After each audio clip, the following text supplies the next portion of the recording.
Comunidad Cristiana Soyapango le invita a que en los próximos minutos prepare su corazón para recibir de la palabra de Dios en voz del pastor general Julio César Valencia.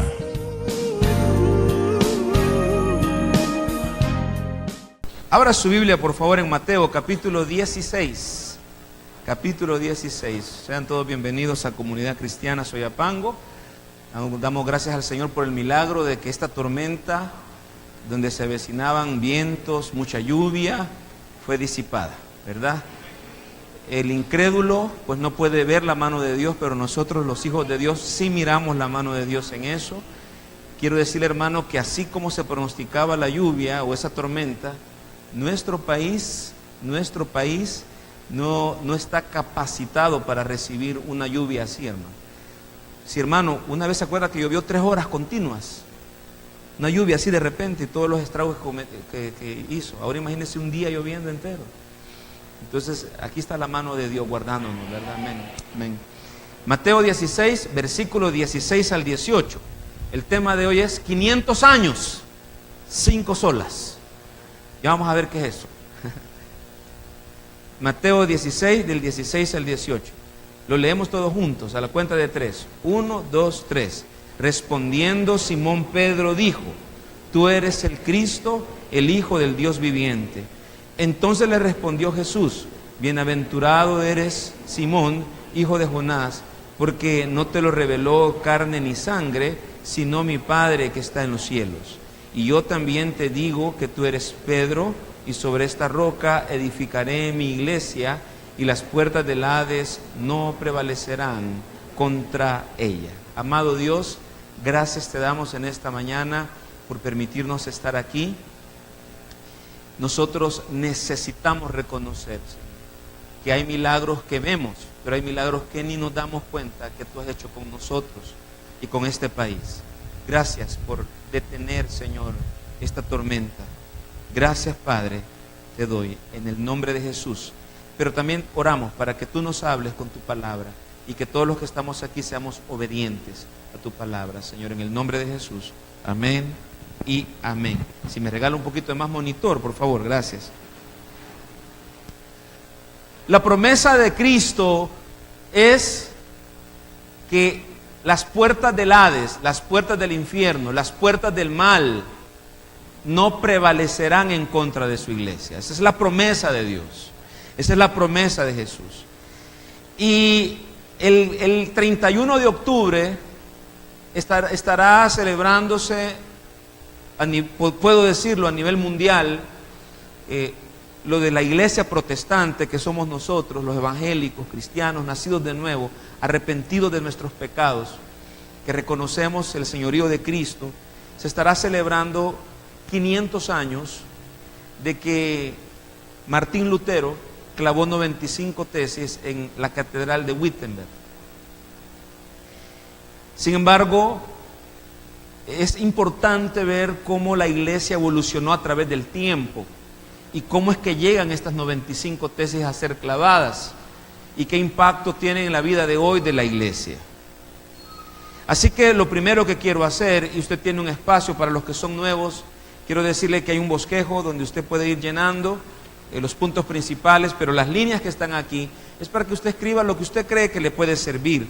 Y también atrás hay líneas, ¿verdad?, para que usted pueda escribir lo que usted cree que le pueda servir. Bueno, vamos a comenzar hablando de las grandes divisiones de la iglesia a través de la historia. Vamos a hablar del primer período, por ejemplo. El primer período de la iglesia es conocido como la iglesia primitiva. Y que yo tengo que aclarar que cuando decimos iglesia primitiva no es que hay cavernícolas en la iglesia, ¿verdad? Porque a veces pensamos el primitivo Maradiaga, ¿verdad? Entonces nosotros lo relacionamos con alguien así, unga, No, iglesia primitiva significa la primera iglesia, ¿ok? Y en la primera iglesia se reconoce que es el 30 después de Cristo, o sea, usted se recuerda y lo que se dice, ¿verdad? Los estudiosos de la palabra de Dios concuerdan que nuestro Señor comenzó a los 30 años de edad su ministerio, ahí comenzó la iglesia, ¿verdad? La iglesia no comenzó con el Papa, no comenzó con Martín Lutero, la iglesia comienza con Jesucristo, ¿verdad? Nuestro Señor. Hasta la muerte de Juan, que se cree que es en el 100 después de Cristo. A esto se le conoce como la iglesia primitiva. Juan fue el apóstol último que murió. Se cree que murió de causas naturales, de anciano, el único que pudo morir de esa manera, desterrado en una isla donde escribe el libro de Apocalipsis, ¿verdad? El segundo periodo de la iglesia, hermanos, se conoce como la iglesia perseguida. Desde la muerte del apóstol Juan, que fue en el 100 después de Cristo, hasta el 300 y algo. Hay un poquito de diferencia en las opiniones, ¿verdad?, de historiadores. Algunos dicen 310, 315, 320, 330. He visto algunos, porque esto hay que investigarlo bastante, hermano. Solo poner estos periodos, ¿verdad? No cree usted que uno solo los pone así por ponerlo, ¿verdad? Hay que leer bastante. Entonces, eso se conoce como la iglesia perseguida.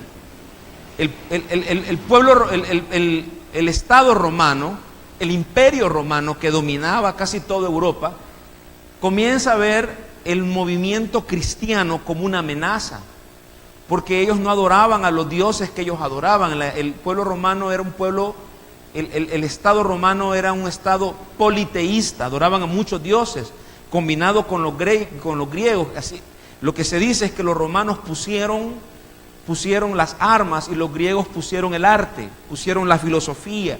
Entonces había una mezcla tremenda. Hubieron cosas buenas, ¿verdad? Por supuesto, no todo es malo, el arte, las construcciones, lo que ahora vemos. Pero sí, espiritualmente era una sociedad por el suelo, ¿verdad? Había hedonismo, había orgías, había muchas cosas, y dioses, diosas, ¿verdad? Entonces el cristianismo era un movimiento que amenazaba el Estado, porque el cristiano evangélico de aquel tiempo era un cristiano que no se adaptaba a las normas y las reglas del Estado romano en cuanto tenía que ver con la parte espiritual. Entonces era perseguida. En esos tiempos los cristianos eran llevados como circo, ¿verdad?, al circo romano, donde la gente se divertía viendo que los leones los perseguían y los mataban. Eso era la iglesia de Cristo del 100 al 300 y algo, una iglesia perseguida. Si usted tiene la oportunidad de ir a Roma, ¿cuántos dicen amén? Que tiene la oportunidad de ir a Roma, ¿verdad? No a la colonia Roma, pero a Roma, ¿verdad? No solo visite los lugares comunes, que está bien que se tome fotos, vaya a las catacumbas, donde se reunían los cristianos, donde huían, donde se ocultaban, ¿verdad? En aquellos túneles bajo la ciudad, donde con tal de alabar al Señor, ¿verdad?, se ocultaban. Era una iglesia perseguida. Es el primer periodo, el segundo periodo de la iglesia. El tercer periodo y el cuarto periodo lo he puesto en una sola pantalla, porque fíjese, hermano, que del 300 y algo al 1400 se considera, muchos historiadores lo consideran como un solo periodo, pero yo he querido dividirlo. El tercer periodo, lo fuerte que pasó aquí es que se unió la iglesia y el Estado romano, se unieron. ¿Cómo sucedió esto?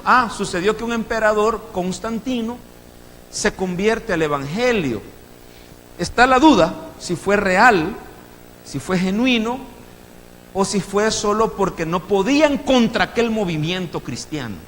Entonces viene él y dice: soy cristiano, soy evangélico. Entonces comienzan todos, ¿verdad?, el congreso, no sé cómo se llamaba, romano allá, los líderes, los que tenían en cada ciudad, a convertirse al evangelio, y el cristianismo empieza a ser una religión oficial.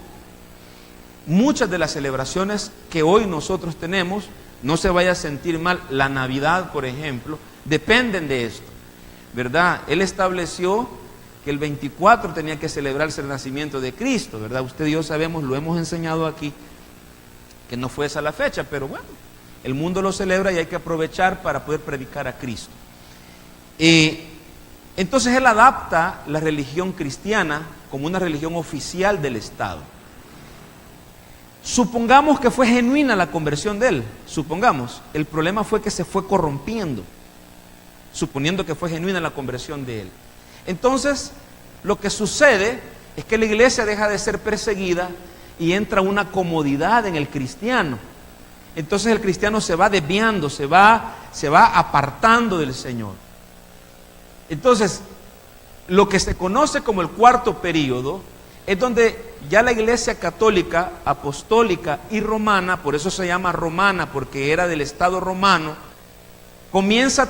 surge el papado, o sea, un líder para aquella iglesia, y empieza a haber un poder tremendo de la iglesia. Un poder, la iglesia católica llegó a tener hasta ejército. Yo no sé si usted sabía, pero el Vaticano es un país con mucho poder y mucha riqueza aún hoy, que se mezcla con políticos, que toma decisiones a nivel mundial y que influye en muchas decisiones a nivel mundial. El papado sigue estando vigente, ¿verdad? Entonces, en estos 1000 años, 1100 años, y más, o sea, más de 1000 años, la iglesia se corrompió. Hubieron cosas buenas en estos 1000 años. Por ejemplo, se reunió la Biblia, se hizo el canon bíblico, pero la Biblia fue traducida al latín. El analfabetismo de aquel tiempo era grande, nadie podía leer, solo unos pocos, y se tradujo al latín, idioma que solo los nobles, los ricos podían leer, podían hablar. Entonces la ignorancia bíblica de la gente comenzó a ser muy grande. Entonces los papas, los sacerdotes, los monjes eran los únicos que le decían a las personas qué podían hacer. Hoy en día la Iglesia Católica sigue siendo igual. El catecismo ha variado muy poco desde estas fechas. Sin embargo, damos gracias a Dios que hay grupos católicos que se han levantado y están predicando a Dios de verdad, ¿verdad? Que están buscando a Cristo de verdad. Sin embargo, tengo que decir valientemente y con respeto que los fundamentos de la Iglesia Católica siguen siendo los mismos, ¿verdad? Ven al Papa como una divinidad. No es la Biblia la que guía sus pasos, sino que es el catecismo. Entonces es una situación todavía difícil, ¿verdad? Pero creemos que el Señor tiene pueblo de Dios también en medio de todos ellos, ¿verdad? Que es importante. En estos 1000 años, hermano, en estos 1000 años de perdición, de corrupción, suceden cosas terribles. Por ejemplo, nace el Islam, nacen los musulmanes. Porque había tanta corrupción. De esa oscuridad de la iglesia nace el Islam. O sea, es algo bien tremendo. Porque si usted lo analiza, de la oscuridad del cristiano nacen otras religiones que están equivocadas. Es bien tremendo. En estos 1000 años, a pesar de que hubo corrupción, habían orgías, venta de indulgencias, habían cosas tremendas, ¿verdad? Abusos. Hubieron personas buenas, hubieron gente cristiana verdadera, siendo sacerdotes, monjes, monjas, que fueron cristianos y cristianas verdaderas, que se rebelaron en contra de aquello que estaba equivocado. Muchos de ellos fueron quemados en hogueras, fueron sacrificados. De ellos no se sabe la historia, no tenemos biografías de ellos, pero hubieron monjes que llevaron el evangelio de verdad al pueblo de Dios. O sea, en esos 1000 años hubieron personas buenas que eran verdaderos cristianos. Sin embargo, la maldad predominó. Entonces fueron 1000 años, 1100 años de oscuridad en la iglesia, ¿verdad?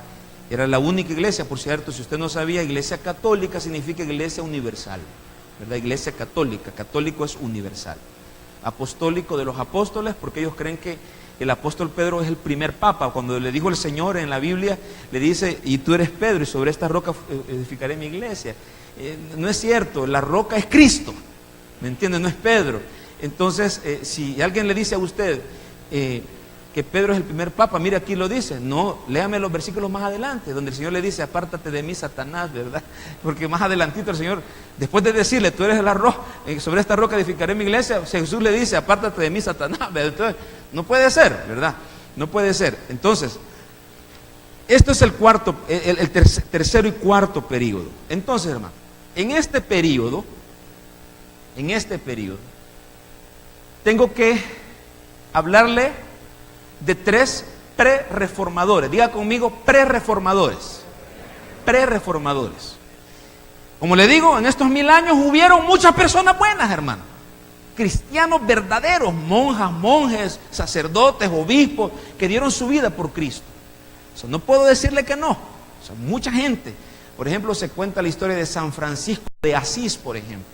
Era un hombre rico que conoció verdaderamente a Cristo y que vendió todas sus posesiones por predicar la palabra de Dios. Y que él fue el inventor, por ejemplo, de los nacimientos. Hoy nosotros ponemos hasta la ciguanaba en el nacimiento, hermano. Bueno, algunos que, yo no pongo nacimiento, pero algunos pues, realmente lo harán.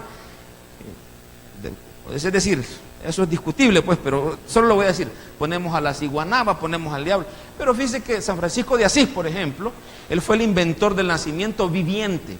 Ponían una vaca, ponían un toro, un buey, no sé, y ponían a un niño verdadero, y ponían para que la gente entendiera lo que significaba la Navidad. O sea, el afán de él era bueno. Y para que la gente no pecara, ese día de Navidad, que era una fiesta pagana, él inventó la misa de las 12 de la noche. Y entonces yo le expliqué eso a usted. Y él la inventó para que la gente, en vez de estar bailando la bala, bailando reggaetón, llegara a la iglesia. Y como a las 12 de la noche ahí se iban a la iglesia. Y a esa hora el gallo cantaba. Entonces a esa misa le pusieron la misa del gallo. Entonces la intención de San Francisco de Asís era buena. Eran gente buena, hermano, que existió. Pero de ellos no se conoce historia mucha. Entonces estos hombres que le voy a hablar son gente que es conocida en la historia como pre-reformadores. Número 1, vamos a hablar de Robert Grosseteste o Grosseteste. Él nació en 1175 y 1253. Quiero decirle que estas fechas son fechas propuestas, son de investigaciones, no son exactas. En Lincoln, Inglaterra, fue un obispo. Y fíjense que esta gente, hermano, fueron gente políglota, fueron estadistas, filósofos, científicos. Por ejemplo, me parece que Grosseteste fue el primero en inventar el método científico, estudió la luz.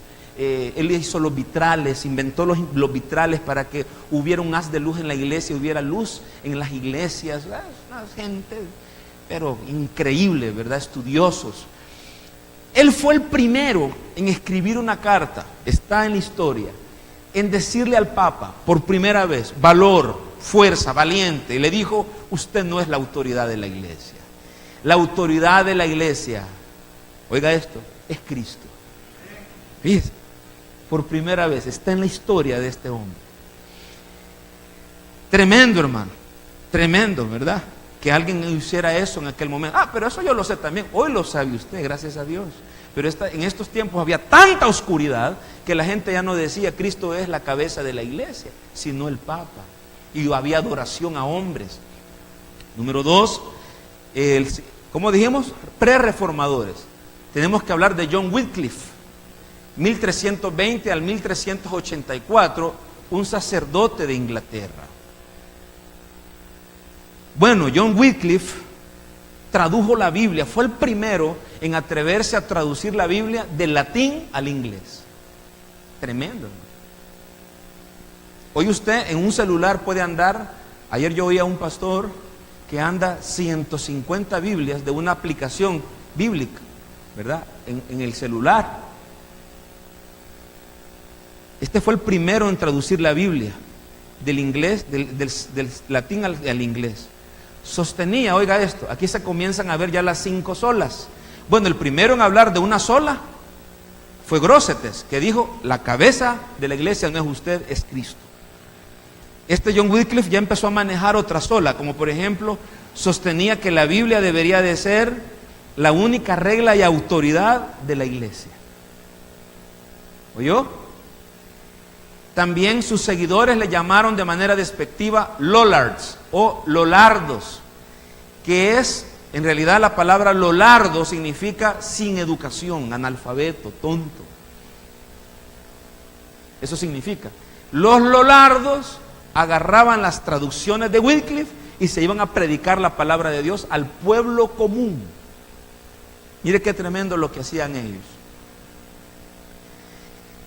Los escritos de Wycliffe fueron tan confrontadores para la iglesia católica de aquel tiempo que después de muerto, el Papa dio la orden para marcar un precedente, exhumar sus restos. Wycliffe murió de un derrame cerebral. A él le agarraron 2 derrames cerebrales. Y lo sacan, los huesos de él, y los quemaron en la hoguera. Los huesos, los restos de un hereje, así los manejaron. Y los aventaron en un río. Ese río todavía corre en Inglaterra, todavía fluye. Wycliffe fue conocido como The Morning Star of the Reformation, la estrella de la mañana de la Reforma. Así se cree que fue Wycliffe. Tenemos que hablar de uno más, otro pre-reformador. Diga conmigo, pre-reformador.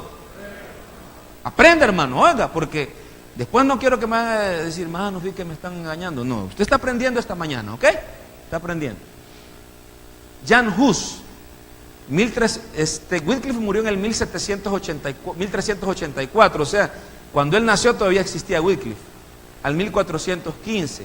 Él nace en el reino de Bohemia, que es lo que ahora es Checoslovaquia. Él también tradujo la Biblia, fíjese, hermano. Y manejó todo lo de Wycliffe. Creía que la Biblia es la única autoridad, solo Cristo. Pero también él cambió la manera de predicar la palabra de Dios, las homilías, ¿verdad? Empezó a predicar de una manera creativa. Él fue el primero en inventar, hacer pinturas en las paredes. Y oiga esto, eran artistas buenísimos de aquellos tiempos, imagínese usted, y pintaban escenas de la Biblia para él poder, cuando él predicaba, él explicaba con las pinturas la palabra de Dios. O sea, fue el primero en utilizar el PowerPoint. Mire qué lindo, hermano, eso. En las paredes de enfrente y en otras escribía los himnos con partitura ya, para que la gente cantara a Dios. Mire qué tremendo esto, hermano. Como le dije, también tradujo la Biblia. Predicaba que Jesucristo era la verdadera piedra y no Pedro. Y decía que el Papa, escuche esto, hermano, con su corrupción y sus muchos pecados y errores que enseñaba a las personas, era la encarnación del anticristo. Así lo decía, hermano. Él solito. Él no necesitaba sacar un Facebook Live para que otros lo apoyen. Él estaba dispuesto a morir. ¿Me vio? Enseñaba, como le dije, el evangelio en pinturas, con pinturas, y pintaba los signos. Fue quemado vivo a los 45 años de edad. Póngame los 2 periodos, por favor. Los 3 y 4. Fíjese, hermano, todo eso sucede en estos años. Más que todo del mil en adelante, comienzan los pre-reformadores a hablar, a atreverse. Pero en estos 1000 años hubo gente buena, como ya se lo dije. Ahora fíjense, es bueno saber la historia, porque ahora por ahí anda un señor de Ghana diciendo, queremos que los evangélicos también tengan los mismos derechos de los católicos. Queremos que los evangélicos también trabajen con el Estado. Mucho cuidado. Mucho cuidado. La iglesia no se puede mezclar con el Estado. ¿Está oyendo? La iglesia no se puede mezclar con el Estado. Estoy de acuerdo. Entiende que mi hermano Jonathan diga, fíjese, pastor, que siento llamado a ser alcalde. Bien, hijo, te felicito. Y quisiera que votara por mí. Claro que voy a votar por vos. ¿Y por qué no? Si te conozco, sé que eres un hombre bueno, íntegro, yo voy a votar por vos. Pero si él me dice a mí, pastor, quiero que me dé un tiempo en la iglesia para que voten por mí todos los hermanos. No, en la iglesia no se puede hacer proselitismo. ¿Está claro? Como cristiano, usted tiene el derecho de tener su preferencia electoral, puede tirarse a la política, también, si necesitamos políticos cristianos, por supuesto que sí. Pero la iglesia no se puede mezclar con el Estado. El Estado no me puede decir a mí cómo adorar al Señor. Y en estos tiempos eso sucedía. Ellos se metían en todo. Tenga mucho cuidado con eso. Entonces viene el quinto periodo de la iglesia. El quinto periodo de la iglesia se conoce como la iglesia reformada, que es del 1480 al 1648. Se cree que la reforma duró 200 años. O sea, no es algo así, bueno, ya nos reformamos. No, hermanos, si esto es algo doloroso, que tomó tiempo. ¿Cuándo se cree históricamente que comienza la reforma? Como ya le dije, hubieron pre-reformadores, hubieron gente que dio la vida. Bueno, comienza con un hombre llamado Martín Lutero. ¿Qué era ese hombre? Bueno, un hombre alemán y era un monje, pero además un hombre muy estudiado, una persona que sabía varios idiomas, ¿verdad? Está subiendo las gradas, esto dice la historia, esto dice la tradición, de un palacio, de un lugar, flagelándose, golpeándose, latigándose. En aquellos tiempos la única Biblia que había estaba en la iglesia, era una Biblia gigantesca, encadenada para que no se la robaran, y estaba escrita en latín. Y solo muy pocas personas las podían leer, solo los que podían leer. El 99% de la gente no sabía leer latín. Y entonces él está de rodillas, subiendo una grada, flagelándose, buscando santidad, buscando pureza, buscando el perdón de Dios. Y entonces se recuerda que en un lugar de la Biblia, en Romanos capítulo 1, versículo 17, dice: el justo por su fe vivirá. Entonces, él dice, no tiene sentido que yo me esté pegando. No tiene sentido que yo me esté desangrando las rodillas. Porque la manera de hacerme justo delante de Dios es por fe.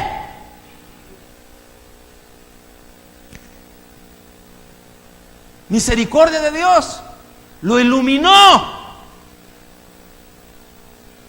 Entonces, como un proceso largo en su vida, el 31 de octubre de 1517 clava 95 tesis en la iglesia, en la catedral de Wittenberg. Las 95 tesis son propuestas, son ideas. Cuando usted le dicen vas a hacer una tesis en la universidad, es que usted propone algo nuevo para este país, una solución. Si a usted le dicen usted va a hacer un trabajo de graduación, eso es otra cosa. Una tesis es una idea nueva. Entonces él puso 95 tesis en contra de las indulgencias, sobre todo. Lo que a él le golpeaba era que allá en aquellos tiempos vendían la salvación. ¿Cómo? Bueno, había una especie de papel, digamos, para que lo comprendamos mejor nosotros, ¿verdad? Porque es difícil entenderlo, donde si venía donde mí un hermano, no voy a dar ejemplos ahora, ¿verdad? Que me decía, fíjese sacerdote, que ayer fui al prostíbulo, aquel que está por allá, y me metí con 2 prostitutas. Yo me siento pecador, necesito una indulgencia. Mucho gusto. Permítame, el pecado suyo es grande, vale $50. Firma sacerdote. Ya tengo el perdón de Dios. Así era eso, hermano. Yo les decía el culto de la mañana, ahí vea.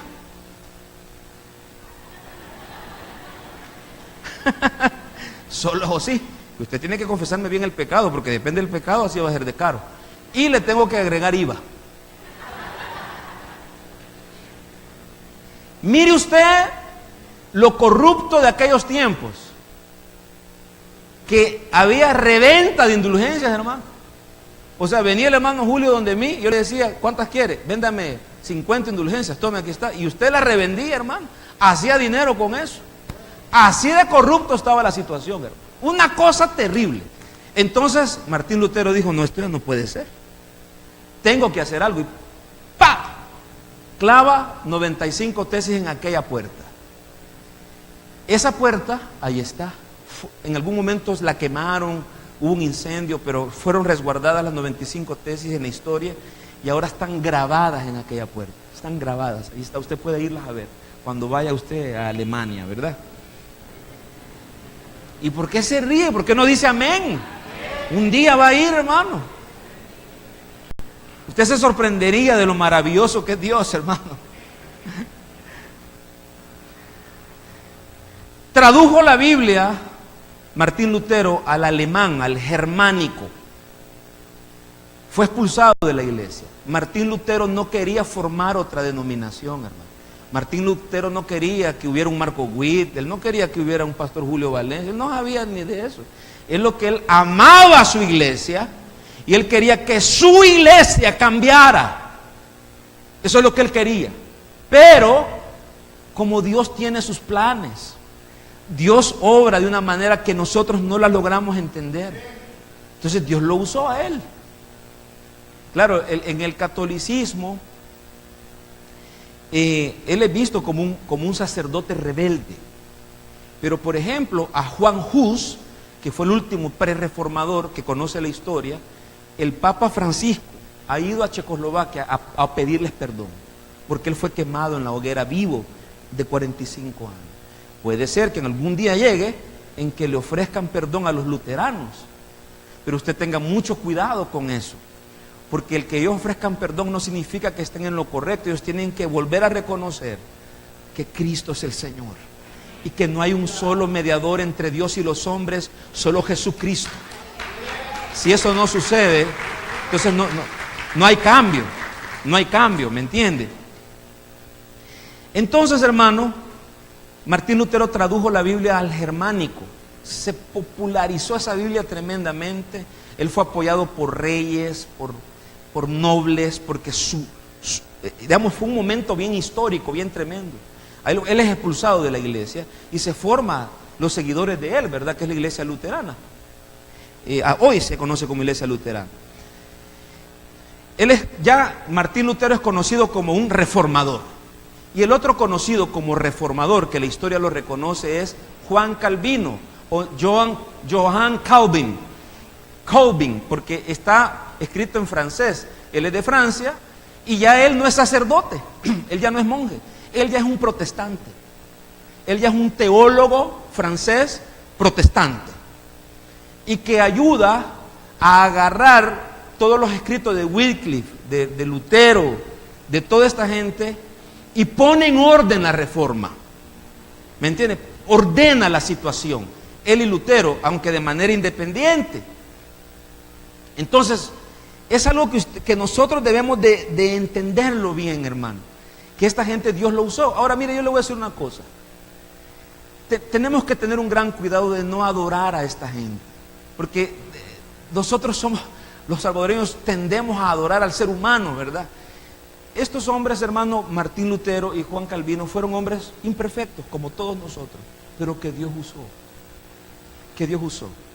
Entonces, Juan Calvino fue un reformador de la iglesia y trabajó en predicar a Cristo, la Biblia, la gracia de Cristo, la fe y dándole la gloria a Dios. Sus escritos, después de él, hay otros hombres después de él, hombres, mujeres, sobre todo hombres que escribieron cosas a favor, en contra de él, pero el que reconoce la historia como reformador es San Juan Calvino. ¿Ok? Ahora, debo de mencionar 3 periodos más de la iglesia, solo los voy a mencionar. La iglesia moderna, que después de estos 200 años, vuélvame a poner la reforma por favor. El periodo de la reforma, el quinto, el siguiente. Después de este periodo de 200 años aproximadamente, comienza la iglesia moderna. Aquí es donde nacen varias denominaciones. Los peregrinos, y nacen muchas denominaciones, ¿verdad? Hasta el día de hoy, ¿verdad? Hay denominaciones: Asamblea de Dios, Iglesia de Dios, pentecostal, no pentecostales, los que creen en la predestinación, los que sí, los que no creen en la predestinación, los que creen que la salvación se pierde, los que creen que no, la salvación no se pierde. Bueno, o sea, es de todo, ¿verdad? No estoy diciendo que es malo, comenzó un movimiento de Dios. Después sigue la iglesia contemporánea y después se le llama, al último periodo que estamos viendo, se le llama la iglesia posmoderna. De la iglesia posmoderna se dicen muchas cosas malas, hermano. Somos una iglesia que está mezclada con el mundo. Igual un cristiano puede tomar, puede fumar, puede hacer lo que quiera, fornicar, después esto. Una iglesia metida en el mundo, pastores hallados en moteles, pastores que se divorcian. O sea, es una iglesia que necesita una reforma de Dios. Es bueno que le mencionen, no me voy a concentrar en eso. Entonces, Juan Calvino y Lutero básicamente lo que hacen es agarrar todo lo que se venía manejando y resumirlo en 5 decisiones que la historia, los teólogos le han llamado 5 solas. 5 solas. Solo es esto y nada más. Y tiene sentido por lo que ellos vivían. En mi manera de ver, hacía falta más investigación, pero hermano, en esos tiempos, imagínese usted estos hombres llegar a estas 5 conclusiones, es algo pero extraordinario. ¿Por qué? Porque no tenían la ventaja que tenemos hoy nosotros, hermano. Tenemos Biblias traducidas, tenemos varias versiones, pero estas 5 decisiones nos han bendecido a través de toda esta historia. Y fíjese, creo que en estas 5 solas estamos todos de acuerdo, gracias a Dios. Aquí no se discute si la salvación se pierde, si no se pierde, si esto, si predestinación, si esto, no.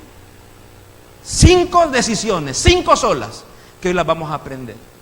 Por estas 5 solas, estas personas dieron la vida. Estas personas fueron quemados vivos. Y usted tiene que aprenderlas a recitar. Las tiene que aprender a decir. Número 1. Primera sola. Solo Cristo.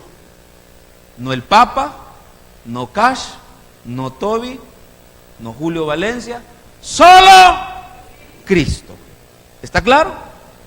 Es importante. Usted puede decir, pastor, pero es que eso ya lo sé yo, sí, pero en esos tiempos había oscuridad, hermano, y la gente se le había olvidado hasta Jesús. Y entonces dicen, Cristo es la autoridad de la iglesia, nadie más, nadie más. Dicen que, por ejemplo, Calvino, como tuvo tanto éxito su predicación, pudo haber llegado a tener bastante dinero, pero Calvino entendió que el evangelio no era un negocio. Dice la historia que cuando él murió, lo único que tenía era, por decirle algo, $300. Es lo único que tenía. Entonces él entendió que solo Cristo era la autoridad. Entonces, hermano, Cristo es la autoridad de todo. Dice la Biblia. ¿Qué le parece si lo leemos todos juntos a la cuenta de 3? 1, 2, 3. Y en ningún otro hay salvación, porque no hay otro nombre bajo el cielo dado a los hombres en que podamos ser salvos. Solo Cristo. Nadie más. Ni la Virgen, ni San Pedro, ni San Juan. Nadie. Solo Cristo. ¿Está claro? Diga conmigo y levante sus manos. Solo Cristo. Solo Cristo. Muy bien, gloria a Dios. Hace poco andaba por ahí un video tremendo de un líder espiritual de esta iglesia, Luz del Mundo, donde le dan una entrada al apóstol, ¿verdad? De una manera. ¿Cuántos vieron ese video que andaba por ahí? Bueno, y le dan una bienvenida apoteósica y una cosa bien grave que dicen, bendito el que viene en el nombre de Dios.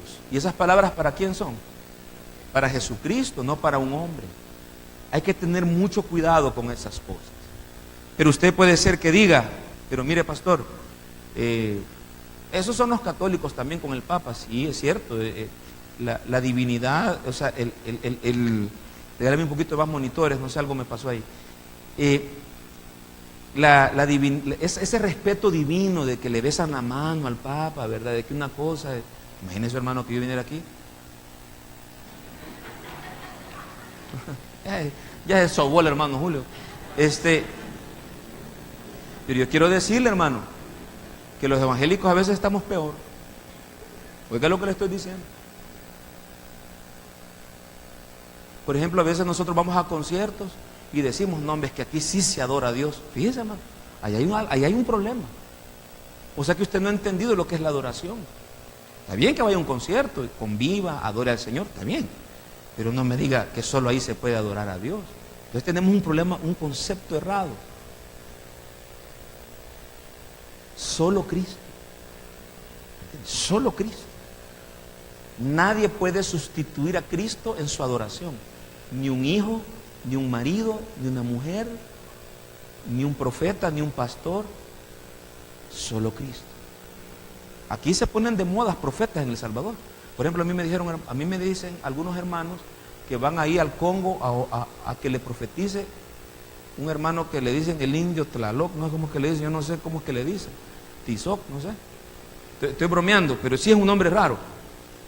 O el hermano Hermégenes, no sé cómo es que le dicen. A que le diga, he aquí dice el Señor que estás en pecado. Vaya, muy bien. He aquí dice el Señor que ayunes. Vaya, muy bien. He aquí dice el Señor que ores. Vaya. Y eso usted no lo puede aprender en la Biblia. ¿Ah? Solo Cristo. ¿Me oye? Segunda sola. Solo la Biblia. O solo el Evangelio. Solo la Escritura. Solo la Biblia. La palabra de Dios es la máxima autoridad en materia de fe y práctica. Por tanto, nada que contradiga la revelación de Dios puede regular la vida del creyente. Solo la Biblia. ¿Está claro? Estoy de acuerdo que hay opiniones, hay interpretaciones. Pero hermano, si usted no está de acuerdo con lo que yo estoy diciendo, maravilloso, lea la Biblia y haga lo que la Biblia dice. Puede ser que yo soy un hombre imperfecto, me puedo equivocar muchas veces, pero usted tiene la Biblia, lea la Biblia siempre. Solo la Biblia. Mire lo que dice Gálatas capítulo 1, versículo 6 al 10. Estoy maravillado de que tan pronto os hayáis alejado del que os llamó por la gracia de Cristo. El apóstol, esta es la primera carta que escribe Pablo. La carta de Gálatas por eso tiene un toque bien fuerte, bien apasionado, bien regañón Pablo, ¿eh? Pero está bien, ¿verdad? Para seguir un evangelio diferente.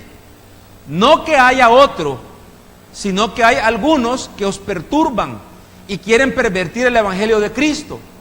Más si aún nosotros, fíjese, es decir, si yo viniera un día y le dijera, hermano, perdónenme los que se cortan el pelo bien corto, ¿verdad? Pero yo apareciera pelón, con una sotana anaranjada, y dijera, Hare Krishna, Hare. O sea, usted no se vaya a hacer Hare Krishna, pues.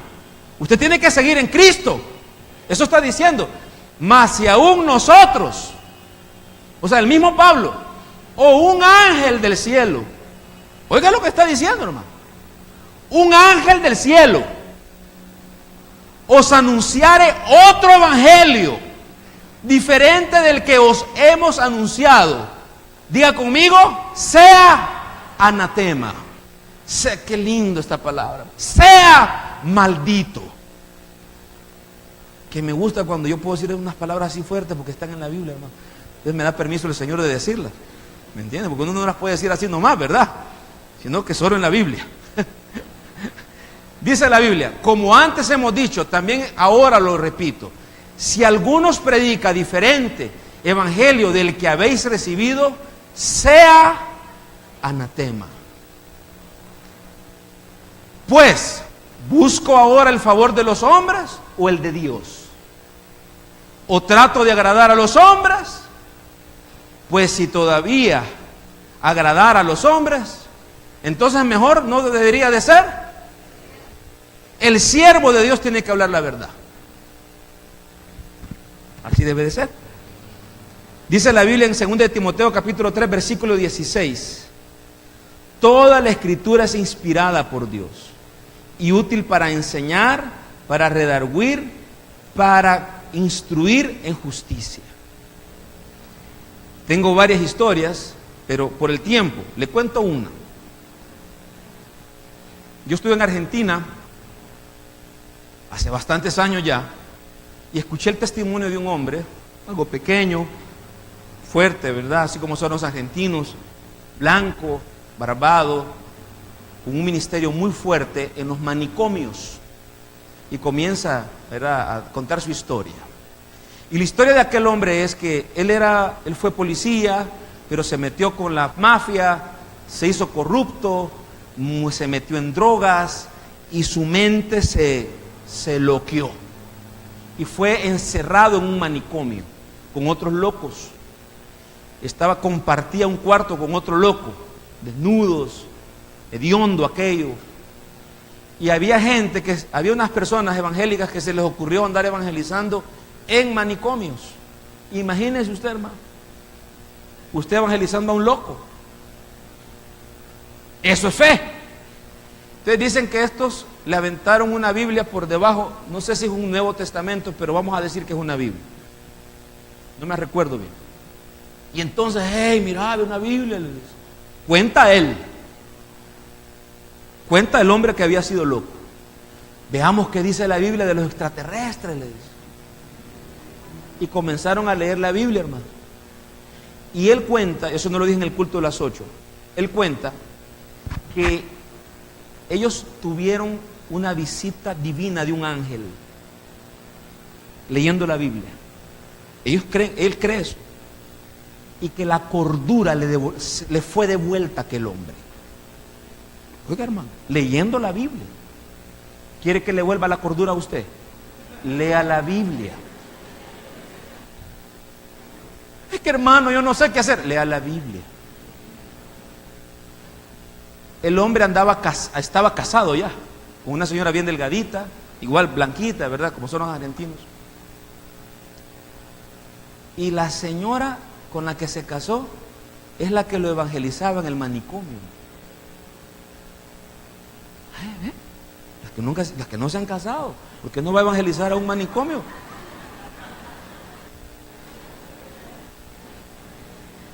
Tenga fe. Hermano, le estoy diciendo de verdad. La hermana se casó con él.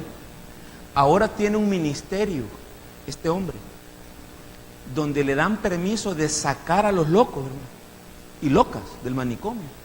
Los lleva a balnearios, los baña, les corta el pelo, los rasura y les habla de Cristo. ¿Cómo le vino la sanidad a este hombre? Leyendo la palabra de Dios. ¿Y usted lee la Biblia? Porque una de las tragedias más grandes que le ha pasado a la iglesia de hoy es que no leemos la Biblia, hermano. La tenemos abierta en el Salmo 91 para que nos proteja de los demonios. No, hombre, lea la Biblia para que nos salgan los demonios, hermano.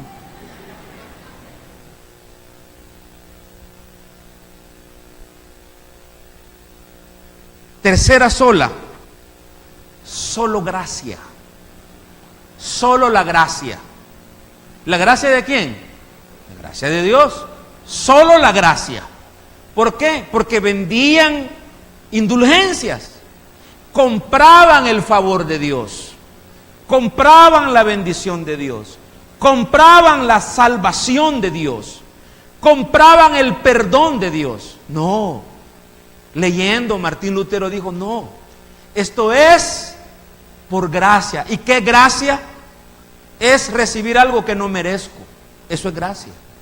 Eso es usted, Señor, siendo un mal esposo, su mujer todavía le tiene comida en la casa. Esa es gracia de Dios. Entonces Martín Lutero dice, y todos los reformadores, no se compra, es por gracia. Entonces, hermano, aquí es donde viene que uno tiene que aplicar todo esto, ¿verdad? Pero la vez pasada yo estaba viendo un canal, no me acuerdo cuál, y otra vez me aparecen estos hermanos, pues, que me caen bien porque hablan bien chistoso. Y dice, la lámpara iluminada. Lleve la lámpara iluminada para que sus pecados sean perdonados. La astilla de la cruz. Pero usted diría, ay, qué ridículo, vaya a ver esa iglesia. Llenas, hermano. Llenas. Pero también están los de enlace que dice pacte con $20, $30. Y la gente, hermano, hablando por teléfono. comprando el favor de Dios. El favor de Dios no se compra. Es solo por gracia. ¿Le da un aplauso al Señor? Ahora, esto es bien tremendo, hermano. Le voy a abrir mi corazón. Cuando yo comencé el día de primicias aquí, fue hace 8 años ya, fue con el deseo de activar nuestra fe. Porque ya vamos a ver la otra sola. Porque a veces, hermanos, nosotros necesitamos activar nuestra fe y nosotros comprometernos con Dios. Y nunca hemos obligado a nadie. Y yo este día lo quiero aclarar. Nada es obligación. Desde que nuestro Señor murió en la cruz del Calvario y que vivimos en una época de gracia, nada es obligación. Yo cada vez que voy a hacer el culto de primicias, el primer domingo de enero, donde no se les dice o les obliga qué traer, lo cuestiono. Yo me cuestiono, me voy delante del Señor. Pero nada de lo que hacemos aquí en la iglesia, y yo estoy al tanto de eso, todo es bíblico. Las primicias son bíblicas, los diezmos son bíblicos, las ofrendas son bíblicas. Sin embargo, hay opiniones y está bien, yo respeto eso. Pero yo quiero aclarar esta mañana, aquí delante de todos y delante de mi Señor, que en esta iglesia no compramos el favor de Dios. ¿Me oye? No compramos el favor de Dios. Que si usted va a traer una ofrenda al Señor, como yo di mi diezmo hoy, yo agarré mi diezmo, yo agarro, digo, Señor, bendice a tu pueblo, Señor. Bendice mi casa. Te doy con alegría y sencillez de corazón. Yo lo deposito. Eso es una oración de corazón. Ahora, ¿qué va a hacer el Señor con mi vida? Eso es la soberanía de Él. Si Él quiere mandarme amigdalitis, y tuve 2 semanas truncado en la cama. Si me quiere mandar un túnel oscuro con mi familia para que pasemos por una situación. ¿Me entiende? El Señor no me va a hacer un milagro por el diezmo que le doy. Pero yo necesito darle el diezmo al Señor por obediencia, por compromiso, por amor, por alegría, para que su reino siga creciendo. Pero no compramos el favor de Dios. Amén. Eso es importante entenderlo bien. ¿Me entiende? Porque no se trata de no dar, porque entonces ¿cómo se sostiene el reino de Dios, hermano? ¿Me entiendes? Y eso, las ofrendas siempre han existido.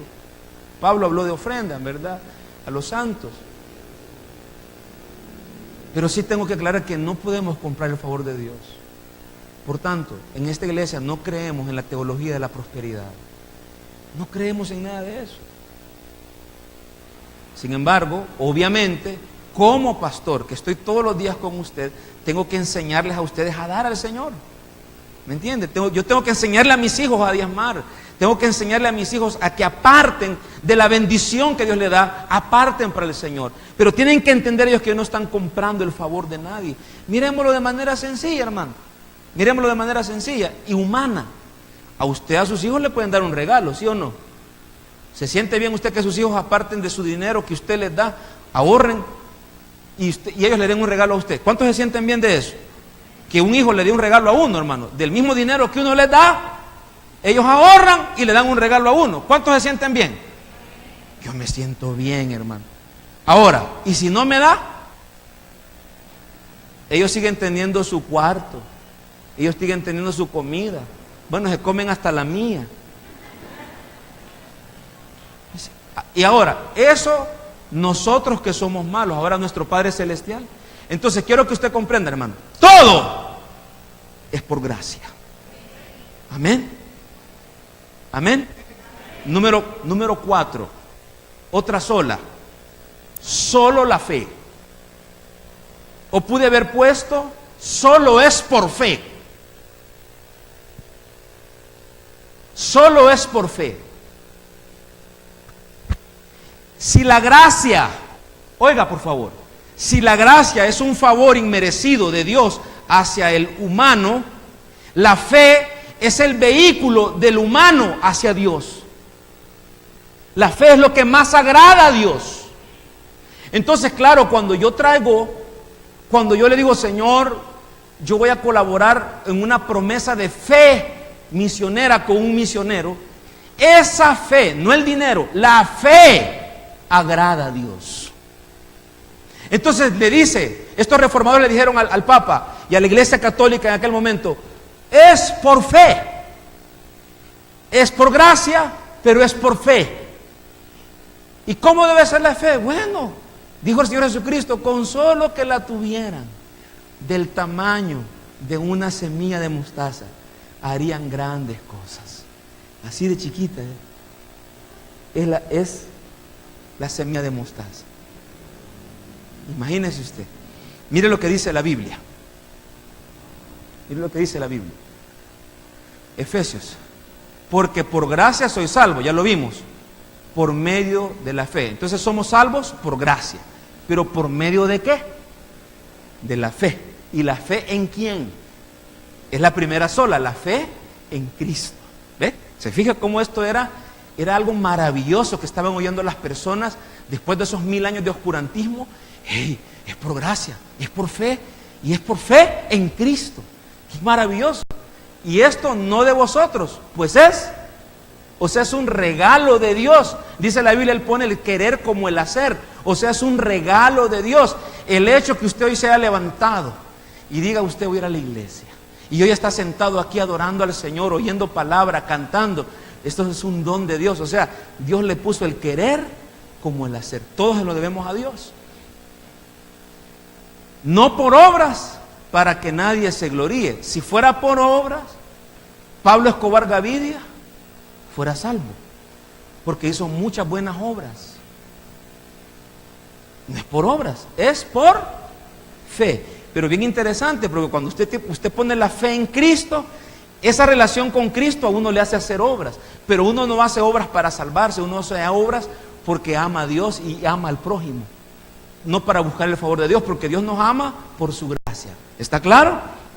Entonces solo es por fe. ¿Qué es la fe? Es la certeza, es la seguridad de lo que yo no veo en el momento. ¿Me entiende? Por ejemplo, yo estoy enfermo y llegan a orar por mí unas hermanas tapaditas, ¿verdad? Llegaron a orar por mí con mantelina y me dijeron las hermanitas, ¿tiene fe, hijo? Me pusieron en medio, en un círculo. ¿Tiene fe? Sí, les dije, yo estoy en pijama. Tenía quizás a cumplir mis 12 años o ya los tenía. Y ¿tiene fe? Sí. Y oraron por mí aquellas hermanas una oración que era primera vez que yo la escuchaba. Gritaron, zapatearon y oraban por mí. Yo solo sé una cosa: cuando ellas llegaron estaba enfermo, y cuando ellas salieron yo estaba sano. ¿Me entienden? Y cómo eso Dios me lo dio vamos a ver, por su gracia, porque las hermanas tuvieron fe. ¿Está claro la relación? Pero el milagro es por la gracia de Dios, que Dios se apiada de nosotros, que Dios nos da algo que nosotros no merecemos. Cuando usted ve a sus hijos, usted tiene que reconocer la gracia de Dios sobre su vida. Del siguiente punto solo vamos a poner el primer párrafo bíblico. Oiga, hermano, la quinta sola, solo de Dios la gloria. Fíjese qué bonito, hermano, lo que les enseñaban en aquel momento, ¿verdad? Y todavía sigue estando vigente. Solo de Dios la gloria. Soli Deo gloria. Solo de Dios la gloria.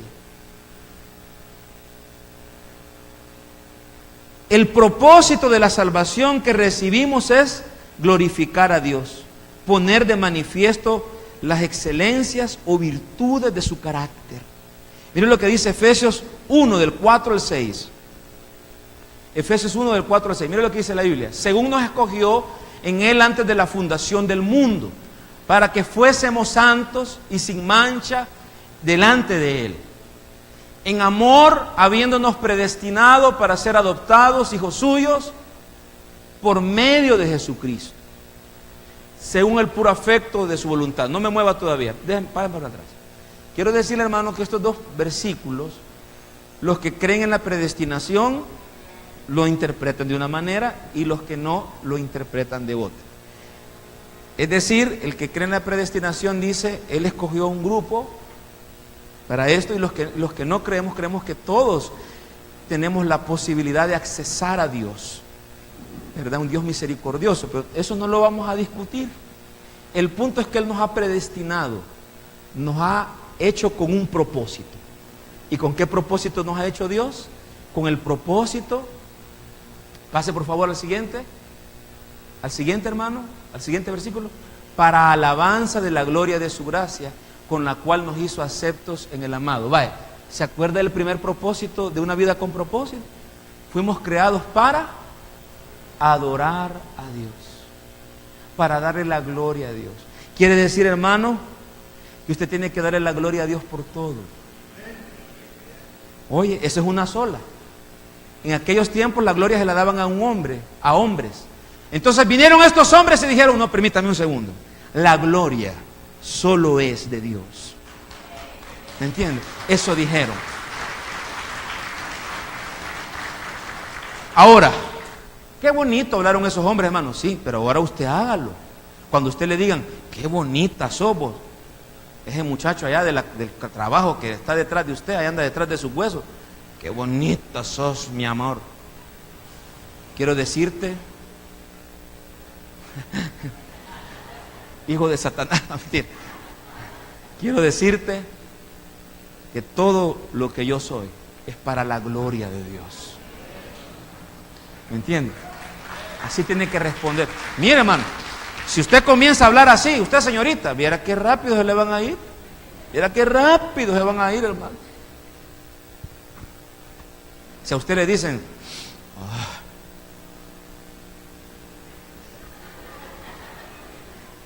y usted le habla a esa mujer que le está coqueteando, todo lo que tengo, mi hogar, mi esposa, mis hijos, mi trabajo, es para la gloria de Dios. Así se le van a ir, mi hermano.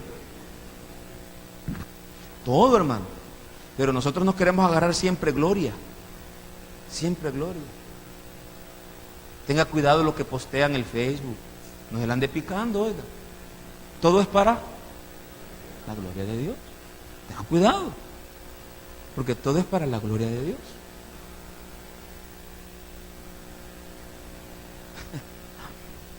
Muy bien. Yo doy gracias a Dios por gente como Martín Lutero, Juan Calvino, pero también por los de antes, Juan Hus, John Wycliffe, Grosseteste, y los miles quizás que no conocemos, hermano, que dieron la vida por Cristo en esos 1000 años, cientos de miles. Pero yo me pregunto, hermano, si Martín Lutero anduviera caminando por las iglesias de hoy, bueno, primero se daría cuenta que la iglesia católica no ha cambiado, ¿verdad? El Papa sigue estando en su lugar. El catecismo no ha cambiado, es prácticamente el mismo. Porque después de que hubo la reforma, los católicos se reunieron, eso tiene un nombre, se me escapa el nombre. Y ellos tomaron la decisión de que así iba a ser y se iba a respetar esos reglamentos, su catecismo, sus reglas. Segundo, se daría cuenta de cosas buenas. Por ejemplo, se daría cuenta de muchos cristianos cargando su Biblia. A ver, levante su Biblia. Yo creo que Martín Lutero, hágale así por favor. Creo que Martín Lutero, Juan Calvino dijeron, ¡hey! ¡Qué bonito! Y sabe que nos harían una pregunta.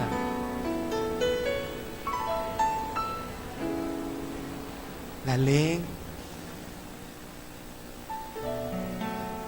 Porque cuando yo vivía, solo había una Biblia.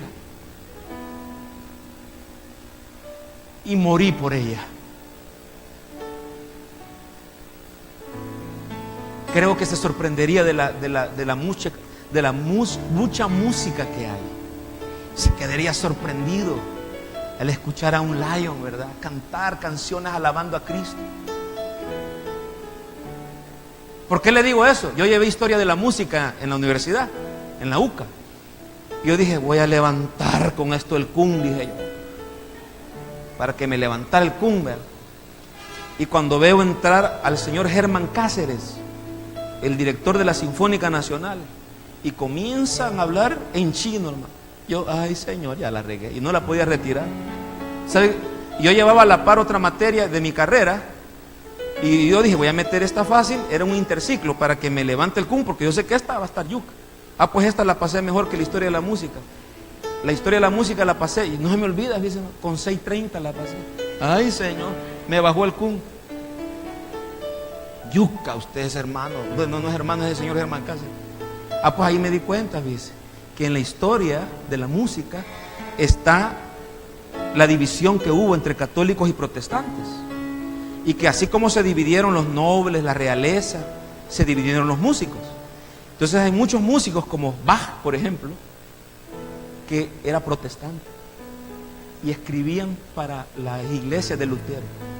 Los músicos de aquellos tiempos, los grandes genios que hacían partituras para cada instrumento, y que cuando suena todo tan lindo, escribían para la gloria de Dios. Entonces yo me imagino que él se sorprendería hoy de ver la música, ¿verdad? De los CDs, ¡ay, qué bonito! Y eso alaba al Señor. Pero creo que también le daría mucha tristeza al hallar una iglesia llena de mucho pecado. Se pondría muy triste a ver que aquello que por lo que luchó sigue estando presente. Hay cosas buenas, pero tenemos mucho que mejorar. Mucho que mejorar. Hay unos que dicen que se necesita una nueva reforma en el pueblo evangélico.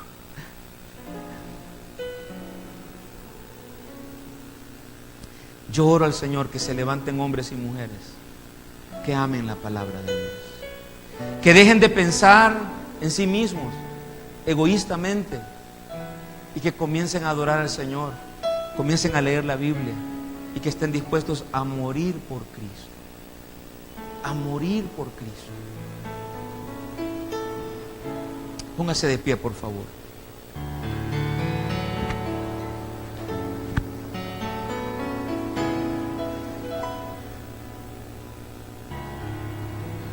Una vez le dijeron a un hermano, hermano, Dios le bendiga, le dijeron. Y entonces el hermano llegó rapidito donde la persona le dijo, cállese, cállese, que aquí nadie sabe que soy evangélico. Esa es la clase de cristianos que hay hoy.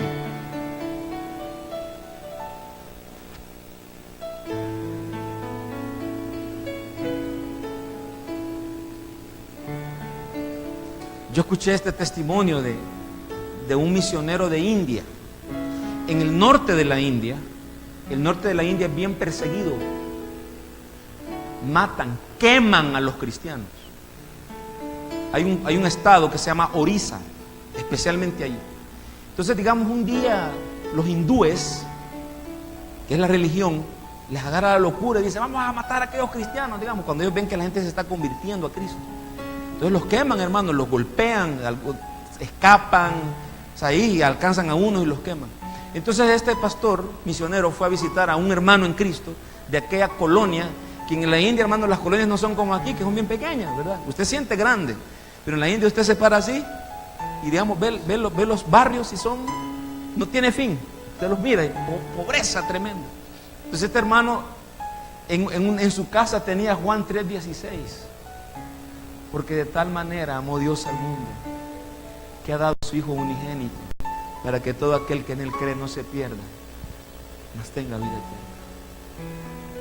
Y le dice, hermano, le dice, ¿no le da miedo que en una locura de estos, de los que alrededor vive, lo vayan a matar? No, hermano, al contrario, le dice, yo he decidido dejar esa escritura ahí, para que cuando a estos les agarre la locura de matar a los cristianos, ya sepan a dónde encontrarme, le dice, porque yo estoy dispuesto a dar mi vida por Jesucristo.